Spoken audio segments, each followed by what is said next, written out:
Karena itu, kalau Anda di tengah-tengah pergumulan, masalah, tekanan dalam hidup, berbahagialah.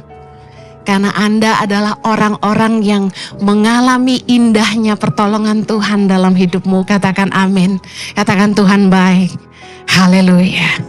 Yang berikutnya, dalam kesederhanaan, orang tuh lebih mudah berbagi. Sedangkan orang kaya lebih jaga privasi. Saya lihat orang sederhana tuh, mereka pas-pasan, tapi tuh pintu rumahnya bisa dibuka buat saudara gitu. Numpuk-numpuk tidur sekamar, tidur di ruang tamu, di mana aja. Makan biar cuma nasi sama tempe tahu, tapi bisa rame-rame. Saya lihat gitu ya, tukang-tukang bangunan, mereka makannya sederhana, tapi masak satu rice cooker gitu, Indomie, terus masak beras jadi nasi. Mereka makan rame-rame. Orang itu bisa lebih terbuka gitu loh. Di dalam kesederhanaan tuh mereka berbagi tanpa merasa jijik, ini punya saya gitu. Enggak.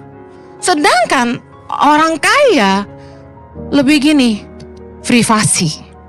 Saya pernah ke rumah konglomerat yang kamarnya tuh belasan. Tapi yang saya tahu, hampir gak pernah ada keluarga yang pernah numpang. Hampir gak pernah ada keluarga yang pernah diizinkan nginep. Orang kaya gitu loh, bayar aja hotel.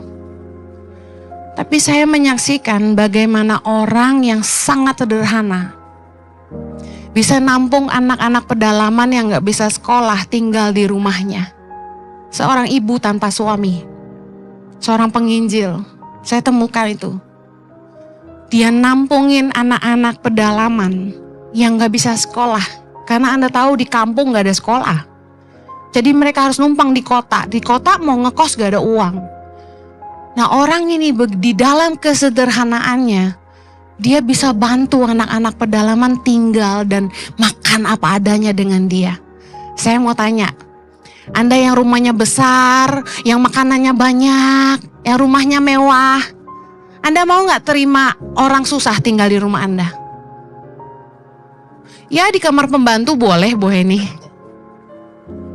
Ya di tempat security bisa jadi kamar, Bu Heni. Anda mengerti maksud saya? Semakin kaya kita, semakin privasi kita ingin dijaga. Tapi orang susah yang sederhana, mereka punya hati untuk berbagi. Orang kaya bukanlah mereka yang rumahnya besar, tapi mereka yang hatinya besar. Katakan amin. 1 Timotius 6 ayat 17. Peringatkanlah kepada orang-orang kaya di dunia ini, agar mereka jangan tinggi hati dan berharap pada sesuatu yang tak tentu seperti kekayaan, melainkan pada Allah yang dalam kekayaannya memberikan kepada kita segala sesuatu untuk dinikmati. Ayat 18 ini penting.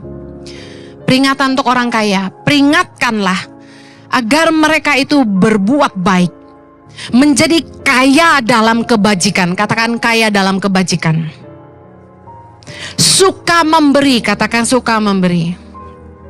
Dan suka membagi, katakan suka membagi. Dan dengan demikian mengumpulkan suatu harta sebagai dasar yang baik bagi dirinya di waktu yang akan datang untuk mencapai hidup yang sebenarnya. Buat apa punya lebih kalau nggak mau berbagi? Buat apa kaya kalau hidup kita nggak jadi berkat buat sesama? Lukas 12 ayat 48b berkata gini, setiap orang yang kepadanya banyak diberi, daripadanya akan banyak dituntut. Dengar baik. Berapa banyak saudara yang banyak diberi oleh Tuhan, Anda juga akan banyak dituntut.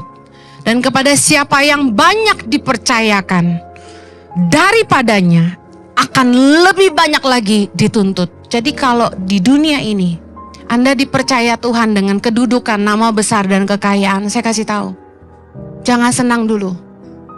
Semakin banyak kepercayaan yang Tuhan berikan, semakin banyak yang Tuhan berikan dalam hidupmu, makin banyak juga yang Tuhan tuntut dari hidup kita. Amen.